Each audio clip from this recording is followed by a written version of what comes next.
أيها السادة والسيدات، إن النية الصافية لا تأتي إلا من قلب نقي مطمئن بذكر الله سبحانه وتعالى.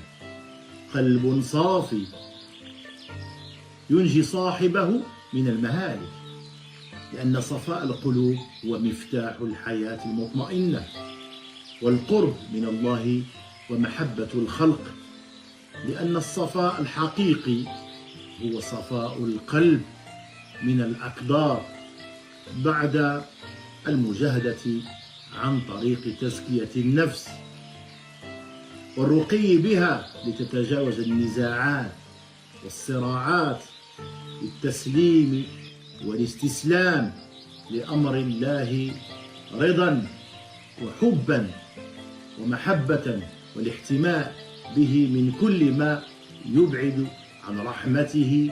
بهذا يتحقق العبد بمقامات اليقين في قلبه، فتنعكس أخلاقا وسلوكا عمليا وتجليا لصفات أهل الصفاء، إخلاصا وصدقا في العلم والعمل والمعاملة.